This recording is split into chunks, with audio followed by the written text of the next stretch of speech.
August 1945, the war had ended, but the scars it left were still raw.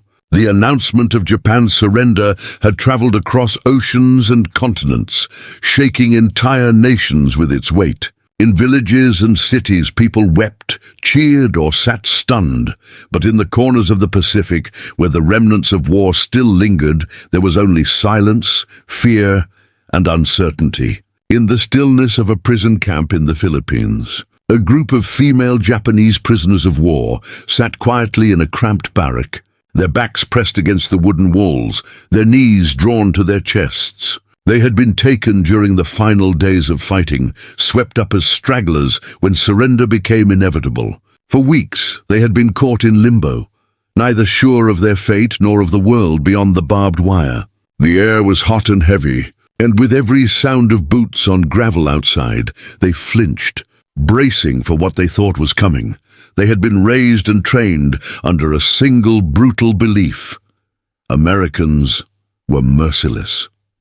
From childhood, they had been told terrifying stories of enemy soldiers, men who would humiliate, torture, and kill without hesitation. Mothers whispered warnings into their daughters' ears during air raids, telling them that capture was worse than death, that the enemy would strip them not only of dignity, but of their very humanity. Surrender was shame, captivity was disgrace, and kindness was unthinkable. Now, as they huddled together in the sweltering heat of August, those lessons screamed in their minds louder than the cicadas outside. Aya, a young woman of 21, sat pressed against the corner of the room, her face pale, her lips dry.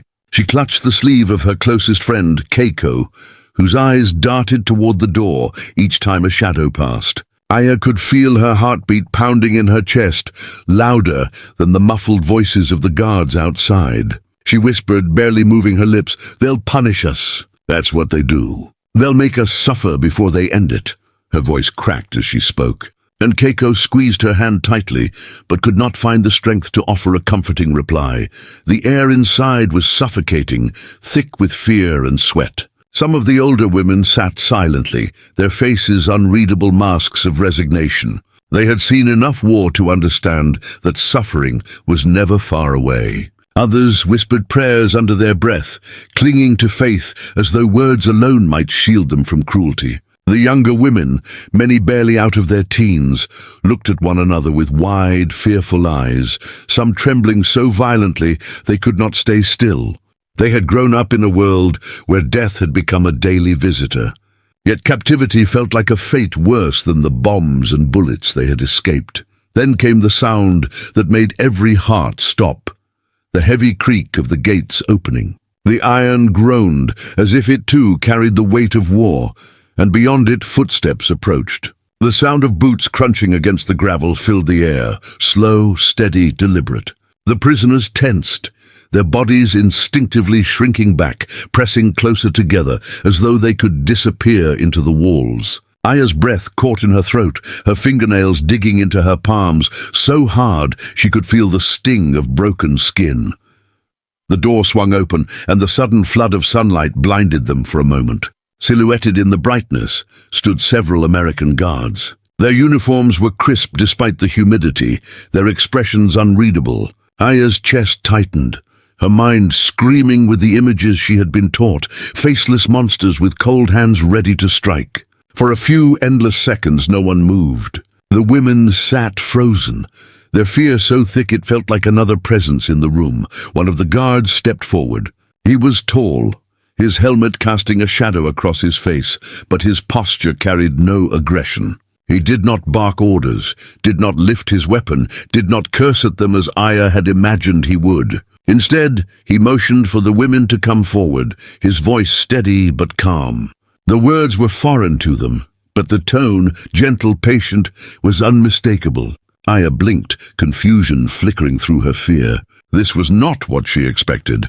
Another guard appeared carrying something in his hands. The women squinted, their eyes adjusting to the light, and what they saw made them exchange quick, bewildered glances. It was food, not scraps tossed to them like animals, but proper portions wrapped carefully, carried with a kind of respect. Rice, bread, even pieces of fruit glistened in the sun. The scent wafted into the room, filling Aya's nostrils and twisting her stomach painfully. They had been hungry for days, rationed to near starvation, surviving on little more than thin gruel and the will to stay alive. The sight of real food was almost unbearable. The guards did not throw it at them. They did not laugh or mock. They stepped closer, holding it out, offering it in their hands. For a moment no one dared move. Aya's body ached to leap forward, to snatch the bread and shove it into her mouth, but fear rooted her to the ground. She thought of poison, of traps, of tricks meant to humiliate. Her mind screamed at her not to trust, but her stomach growled louder.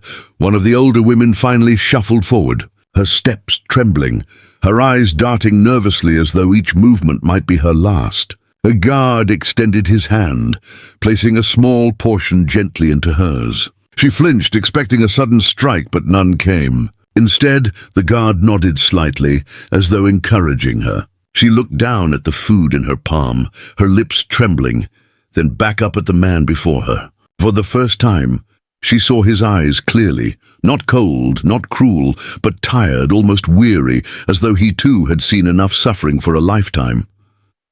Aya's throat tightened. This was not the enemy she had been taught to fear. This was something else entirely, something she could not yet name.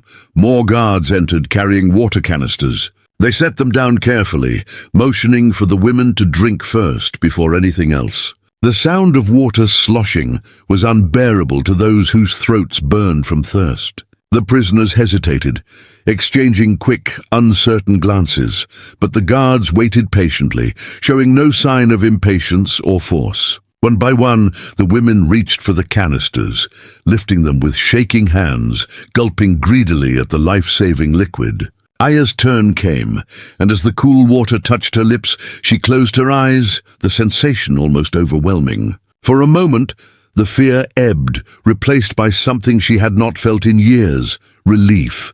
She looked up, water still dripping from her chin, and caught the gaze of the same guard who had handed out food earlier. He said something she could not understand, his words lost in the barrier of language, but the kindness in his tone was unmistakable. Aya's eyes widened. She could not reconcile the lessons drilled into her mind with what she was witnessing. These were supposed to be monsters, yet here they were, treating them not as enemies, not as prisoners, but as human beings. The silence in the room was broken not by screams or commands, but by the sound of chewing, of hesitant bites, turning into desperate hunger. The women ate quietly, still watching the guards warily. But their fear began to shift into something else, confusion, disbelief, a fragile hope that maybe, just maybe, the world outside their walls was not as cruel as they had been told. Aya whispered to Keiko, her voice trembling with both awe and uncertainty. Why would they help us? She expected no answer, for none of them could comprehend it yet. But deep down, something stirred in her heart. A spark of realization that perhaps everything she thought she knew about her enemy had been a lie. The guards remained at the doorway, watching but not intruding, their presence strong but not oppressive. They did not rush the women, did not demand gratitude. They simply stood, silent witnesses to the breaking of fear. And in that moment, Aya felt the heavy weight of war begin to loosen, if only slightly. For the first time since her capture, she allowed herself to breathe without dread. For the first time, she dared to believe that kindness could exist even in the aftermath of unimaginable destruction. The war was over. The suffering was not. But within the wooden walls of that prison camp, with food in their hands and water on their lips, the women discovered something more powerful than the hatred they had carried, the shocking, undeniable truth that humanity could survive even in the ruins of war. And though Aya did not yet understand what it meant for her future, she knew she would never forget the moment the gates opened, and instead of cruelty, she found compassion waiting on the other side. Instead of harsh words or beatings, they were handed food, warm rice, bread, even fruit. The women stared in disbelief, unable to trust what their eyes told them. They had prepared themselves for humiliation, for pain, for the proof that all the lessons they had been taught about the enemy were true. Yet here, in the heat of a war-torn afternoon, stood soldiers of the very nation they had been told would destroy them, offering nourishment instead of punishment. The world seemed upside down, and Aya, clutching her knees to her chest, could hardly believe what she was seeing. The first moment felt like a trick of the mind. Aya's hunger clawed at her insides, twisting her stomach with unbearable longing, but suspicion weighed heavier. She remembered her mother's warnings, the frantic voice that told her, if the enemy takes you, they will strip you of everything. Do not trust them. Do not believe their words. The memory haunted her now, whispering poison against the evidence before her eyes. Aya wanted to leap forward, to seize the bread and shove it into her mouth until the emptiness vanished. But fear rooted her in place. She was not alone. Around her the other women sat frozen, their gazes locked on the soldiers, who moved with an ease that confused them. The guards did not sneer or laugh. They did not brandish their weapons in mockery. Instead, they spoke to one another in low voices, calm and measured, as though this was a duty like any other. Their hands, though calloused from war, handled the food with care, as if they were not distributing rations to prisoners, but giving meals to tired travelers. Aya's eyes darted toward Keiko, her closest friend since childhood. Keiko's lips trembled as she whispered, "It must be poisoned. They'll watch us die." Aya wanted to nod, to agree, to cling to the logic of suspicion. Yet deep inside another voice stirred, small, fragile, and daring to hope. She shook her head slowly, not because she was certain, but because something about the moment did not fit the stories they had been told. Her doubts only deepened when one of the guards did something that struck Aya like a blow. A prisoner, an older woman with streaks of grey in her hair, struggled to rise. Her knees buckled beneath her frail body, and for a terrifying second, Aya thought the guard would lash out, strike her down for weakness. But instead, the tall soldier moved quickly, kneeling beside her. His hand, large and rough, steadied her arm with surprising gentleness. He helped her to her feet, as though she were his own grandmother, then placed a piece of bread into her trembling hands. Aya's mouth fell open. Her mind screamed that it was a trick, that some cruelty would follow, but none came. The guard only stepped back, watching to ensure she could stand, then gave a faint nod, his face solemn, almost respectful. The older woman's lips quivered, her eyes wide with disbelief, but she clutched the bread as if it were salvation itself. Aya's heart pounded violently in her chest. The scene burned itself into her memory. She whispered, her voice barely audible, "Why would they help us?" The question slipped out before she could stop it, echoing the confusion in every corner of her mind. Keiko did not answer, because there was no answer to give. The guards were supposed to be cruel. They were supposed to laugh at their suffering, to strip them of dignity. Yet here they were, offering aid where Aya expected pain. The line between friend and enemy, between monster and man, wavered. As the women were handed food and water, the room filled with hesitant movement. Some of the prisoners reached out with trembling hands, unable to resist the pull of survival. They ate cautiously at first, nibbling small bites as though expecting poison to burn their throats. When nothing happened, when the food remained only food, desperation overcame hesitation. Hunger spoke louder than fear, and the sound of chewing replaced the suffocating silence that had ruled the barrack.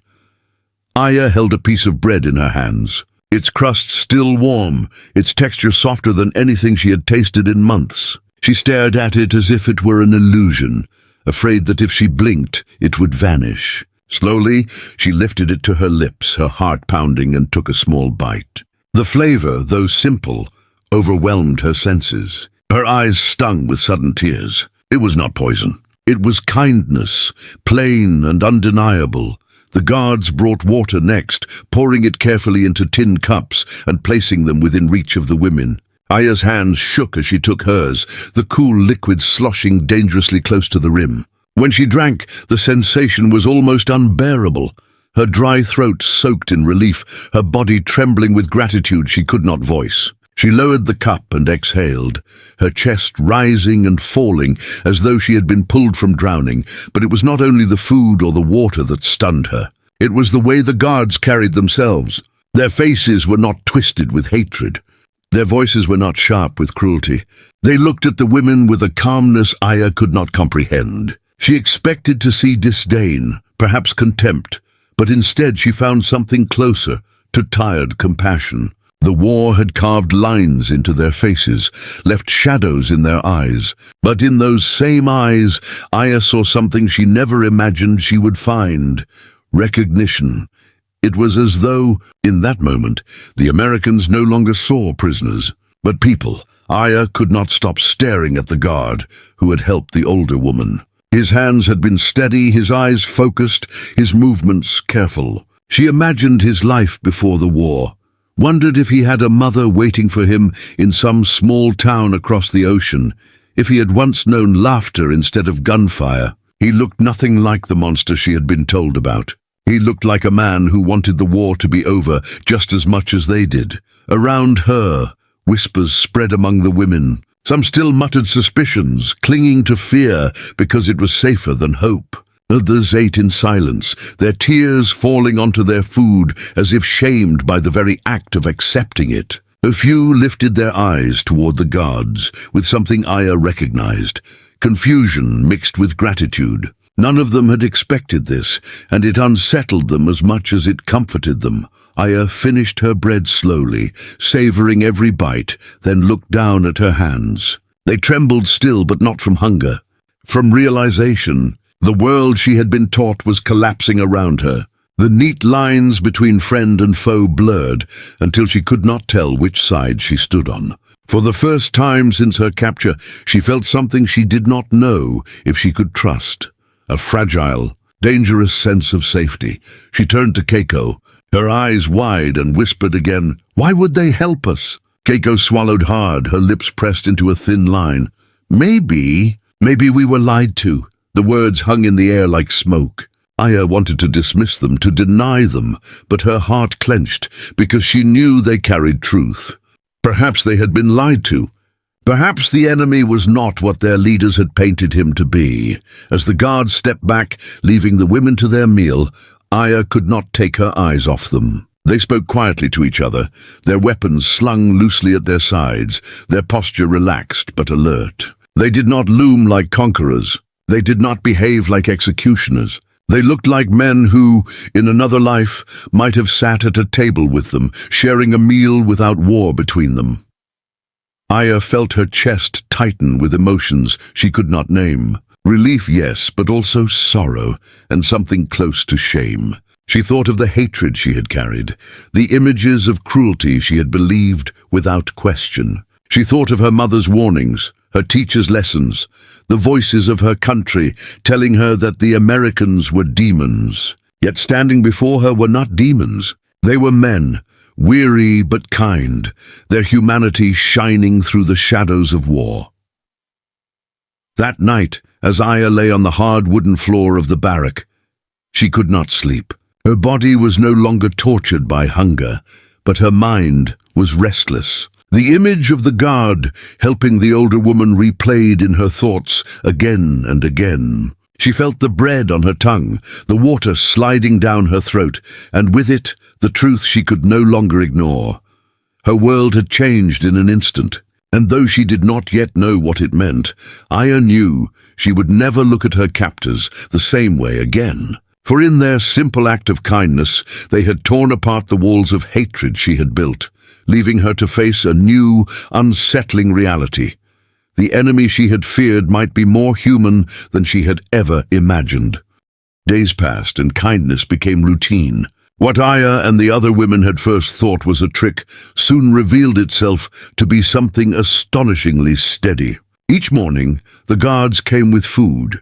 Simple meals, nothing extravagant, but enough to fill their stomachs and quiet the hunger that had gnawed at them for months. There was bread, sometimes rice, occasionally fruit when it could be spared. At first, the women accepted it with suspicion, still expecting cruelty to strike when their guards had grown bored of the charade. But the cruelty never came. Instead, the Americans offered the same quiet respect day after day, and with each sunrise, the fear that had once suffocated the prisoners loosened its grip. Little by little, Aya felt the difference first in her body. Where once her legs trembled from weakness, now she could stand without fearing collapse. Her face, once pale and hollow, began to regain the faint glow of health. The same was true for Keiko and the others. Blankets were handed out to ward off the evening chill, and simple medical supplies were brought to those who had infections or untreated wounds. The women were stunned into silence the first time they saw an American medic tending to one of their own, carefully bandaging a gash that had festered untreated. Aya watched as the soldier worked, his brow furrowed in concentration, not disgust or disdain. The woman he treated wept silently, not from pain, but from the shock of receiving care she never imagined she would be granted. Aya struggled to reconcile it all. She remembered the words of her instructors, the propaganda posters plastered on the walls of her school, the speeches of men who had insisted the enemy was soulless, a beast to be resisted until death. Yet here was an enemy who shared his water, who gave warmth in the form of blankets, who looked into the eyes of those he had captured without cruelty. She found herself lying awake at night, staring at the ceiling of the barrack, turning these contradictions over in her mind, until exhaustion pulled her into uneasy dreams. The American guards themselves seemed equally caught between roles. They were soldiers, yes. Aya could see it in the way they carried their weapons, the disciplined sharpness of their movements. But she also saw weariness in their eyes, a heaviness that went deeper than physical fatigue. Some of them were young, barely older than Aya herself, their faces too soft for war, though hardened now by all they had witnessed. Others were older, their shoulders stooped slightly, their eyes tired in a way that spoke of years of duty. Aya sometimes wondered what they thought of her and the others. Did they see enemies? Did they see victims? Or did they see only human beings trapped in a war none of them had truly chosen? One afternoon, Aya sat with Keiko near the barrack door, their legs stretched out toward the sunlight. A group of guards passed by, speaking in English, their voices carrying laughter that startled Aya with its normalcy. Laughter had not been heard among the prisoners in so long that it seemed almost alien. One guard, noticing their gaze, tipped his helmet slightly in their direction, a gesture so small yet so disarming that Aya felt her chest tighten. He wasn't mocking them, he wasn't threatening them, he was acknowledging them, as though they were worth a moment of recognition. Keiko's eyes widened, and she turned to Aya whispering, "They don't treat us like enemies." Aya nodded, but her heart raced with confusion, because she no longer knew what they were. The confusion grew stronger one evening, when a storm rolled across the camp. Rain hammered the roofs and wind rattled the barracks. The women huddled together, clutching the blankets they had been given, their fear of the elements reminding them of countless nights spent hiding from air raids back home. But this time, there was no fire falling from the sky, no bombers droning overhead. Instead, through the cracks in the door, Aya glimpsed guards running through the downpour, securing supplies and checking on the prisoners as though determined to shield them from the storm's wrath. One soldier even carried a leaking bucket of rainwater out of the barrack, his uniform soaked, his jaw set in grim determination. Aya watched him and felt a strange ache in her chest. Why would he do that? Her doubts and fears slowly gave way to something even more dangerous: trust. At first, it came in fragile, fleeting moments. She noticed herself drinking water handed to her without hesitation, no longer suspecting poison. She found herself listening to the cadence of the guards' voices, realizing that not every word spoken in English carried sharpness. She even caught herself smiling faintly one afternoon when two guards exchanged a clumsy joke in broken Japanese, their attempt to bridge the language gap so unexpected that laughter bubbled out of some of the prisoners. Aya's smile faded as quickly as it appeared, guilt flooding her chest, but the memory lingered. The greatest surprise of all came with a single act that Aya could never forget. One day, as the women lined up for food, one prisoner collapsed suddenly. Her body, weakened by weeks of deprivation before her capture, could no longer bear the weight of survival. She crumpled to the ground, gasping for breath, her eyes rolling back. Panic spread among the women, their voices rising in frantic cries. Before Aya could move, one of the American guards rushed forward. He knelt beside the woman, checking her breathing, his face etched with urgency. With practiced hands, he lifted her gently, cradling her head as though she were his own sister. He shouted something to his comrades, and within moments the medic arrived, kneeling to administer care. Aya and the others could only watch, stunned into silence, as the guard stayed at the woman's side, refusing to leave until she stabilized. Aya's eyes burned with unshed tears. The image of that soldier, his uniform stained with dust, his hand steady on the prisoner's shoulder, carved itself into her memory. He was not her enemy in that moment. He was a protector. Days turned into weeks, and the routine of kindness became so natural that Aya no longer woke each morning expecting violence. Instead, she began to notice details she had once ignored. The way one guard always carried a small notebook, scribbling in it during quiet moments. The way another hummed softly under his breath, a tune that Aya could not understand, but that carried a strangely soothing rhythm. These men, whom she had once believed to be monsters, revealed themselves piece by piece as human beings.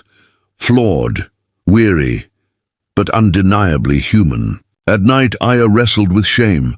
She thought of her family back in Japan, her parents who had raised her to believe in loyalty to the emperor, in unquestionable devotion to her nation. What would they say if they saw her now, quietly grateful for the kindness of her captors? Would they call her a traitor? Would they tell her she had abandoned her pride? The questions gnawed at her, but her heart answered in silence.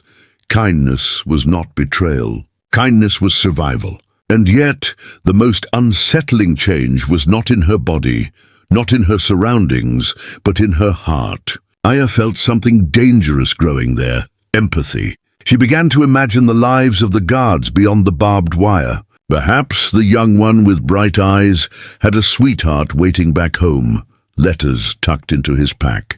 Perhaps the older one with graying hair had children, their faces blurred by years apart. She wondered what it must have been like for them, too, to fight in foreign lands, to lose friends, to live with the weight of survival. One evening, as Aya sat with her back against the barrack wall, she whispered to Keiko, "They are not what we were told." Keiko's face was shadowed, her eyes reflecting the faint glow of a lantern outside. She hesitated before replying, her voice barely audible. "Maybe, neither were we." Aya understood what she meant. They had been told to see themselves as heroes, the righteous side of a noble war. Yet in the faces of these guards, Aya saw no monsters, only men who were just as weary, just as broken, just as human as the prisoners themselves. And if that was true, then everything they had been taught might have been a lie. Her heart ached with the weight of that realization, but she did not push it away. Instead, she held onto it, because in that ache there was also hope. Hope that perhaps the world beyond war was not as cruel as she once believed. Hope that kindness, once planted, could survive even in the soil of destruction. Iya lay down that night and closed her eyes. The sounds of the camp around her, the guards' footsteps, the soft murmurs of the women, blending into a quiet hum. She knew she was still a prisoner. She knew she was still far from home. But she also knew something far greater, something she had never dared believe before. The enemy had shown her humanity, and once seen, it could never be forgotten. Aya did not yet understand what this revelation would mean for her future. She did not know if it would bring her peace or torment. But she knew this: when she thought of Americans now, she would no longer see faceless demons. She would see the soldier who steadied an old woman's arm, the medic who saved a prisoner's life, the guard who tipped his helmet in acknowledgement. She would see men, not monsters. And that truth, once planted, grew stronger each day until it became impossible to deny. In the quiet of the barrack, she let the thought settle deep within her. War had taken everything from them, their freedom, their homes, their families. Yet here, in the unlikeliest of places, something had been returned. Not victory, not pride, but something simpler and perhaps more powerful. The knowledge that even in the ruins of hatred, kindness could still endure.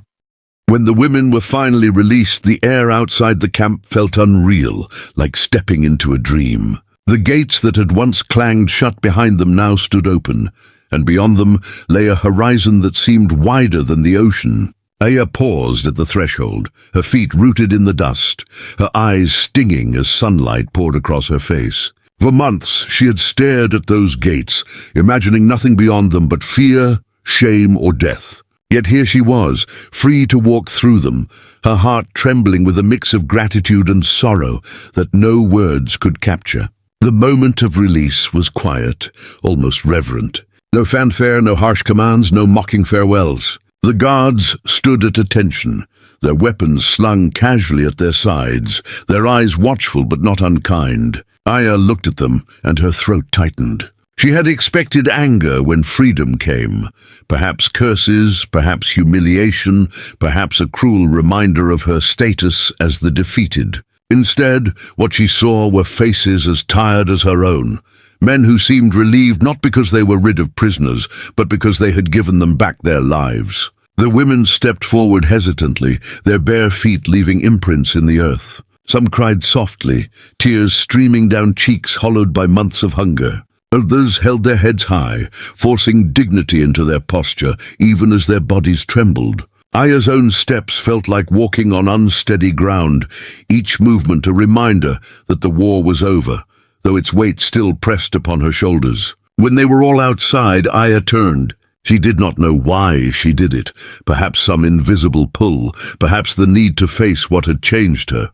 She looked back at the camp, at the guards who had fed them, sheltered them, tended their wounds. In their faces, she saw the same humanity she had slowly come to recognize, the same compassion that had chipped away at her fear day by day. Her chest ached, as though torn between two worlds, the loyalty she had been raised to give unquestioningly to her homeland, and the gratitude she now carried for those who had been her captors. Without speaking, Aya bowed deeply. The motion came from somewhere deep inside her, a place that could no longer deny the truth. Her spine bent, her forehead lowered, her entire body acknowledging what her lips could not say. Around her the other women followed, one after another, until the line of prisoners turned freed souls bowed before their guards.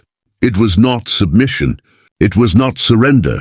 It was recognition, of kindness where none was expected, of mercy in a world that had known too little of it. The guards did not respond with arrogance. They did not smirk or wave it off. Some shifted uncomfortably, clearly unaccustomed to such a gesture. One or two gave small nods, their eyes downcast, as though humbled by what they received. Aya felt tears gather in her eyes, hot and unstoppable, and she let them fall. For so long, she had been taught to despise these men, to see them as monsters, yet here she was, weeping not from hatred but from gratitude. As they began their walk away from the camp, Aya's mind wandered to the days and nights they had survived inside those walls. She thought of the bread pressed gently into trembling hands, the blankets shared against the cold, the guard who tipped his helmet in acknowledgement, the medic who saved a prisoner's life. She thought of the laughter she had once been startled to hear, the small human sounds of men who were supposed to be inhuman. Each memory carried weight, pressing into her like stones she would carry forever. Yet these were not burdens of despair. They were reminders of what war had failed to destroy: compassion. Aya knew the road ahead would not be easy. Freedom did not erase the pain of loss. She still had no certainty about her family back home, whether they had survived the air raids, whether her parents still lived to see her return. The world was fractured, scarred by bombs and grief, and rebuilding it would take more than a generation. But she carried with her something she never expected to find in captivity: hope. It was fragile, yes, but it was hers, and she would not let it die. As they walked, Keiko spoke softly beside her. "Do you think they will remember us?" Aya turned her head, watching the guards fade into the distance behind them, their figures blurred by dust and sunlight. She thought carefully before answering, her voice low but firm. "Yes, and we will remember them." The words felt final, like a promise carved into her soul. She would remember, not only because of what she had received, but because of what it meant. It meant that hatred was not absolute, that even enemies could see each other as human beings. It meant that war, for all its cruelty, could not erase the possibility of kindness. Years later, when Aya would tell her children of the war, she would not speak only of bombs and hunger, of fear and captivity. She would tell them of the day the gates opened and the enemy she feared became the men who saved her. She would tell them of the bow, of the tears, of the silence heavy with gratitude. She would tell them that in the darkest places she found a light that no one could extinguish. And when she grew old, when the war had become history to those who had never lived it, Saya would still carry those memories. She would still see the soldier kneeling to help an old woman stand. She would still taste the bread she once feared was poisoned, but discovered was a gift. She would still feel the cool water against her parched throat, proof that life could be offered instead of taken. These moments became more than memories. They became the foundation of her belief that kindness, once shown, could outlive even the fiercest hatred. As Aya took her final steps away from the camp, she lifted her gaze to the horizon. The sun was setting, painting the sky in hues of gold and crimson, as if the heavens themselves acknowledged the end of an era. She breathed deeply, filling her lungs with the air of freedom, and whispered words no one else could hear. "Thank you." It was not gratitude for release alone. It was gratitude for proof that even in the wreckage of war, when everything had been stripped away, humanity could still rise from the ashes. The story of her captivity had ended, but its meaning had only just begun. She would carry it across oceans, across years, across generations, a quiet miracle tucked into the folds of history. And though the world around her remained uncertain, Aya knew this with unshakable clarity. She had been freed not just from the camp, but from the prison of hatred. She had walked through those gates carrying a truth stronger than any weapon, a truth she would hold until her final breath. That kindness, once given, could never be forgotten. The story ended that day, in dust and sunlight, but its memory did not. It lived on in the hearts of those women, in the eyes of the guards who had shown mercy, and in the invisible thread that bound them all together, reminding the world that even enemies could touch hearts and leave as something closer to friends.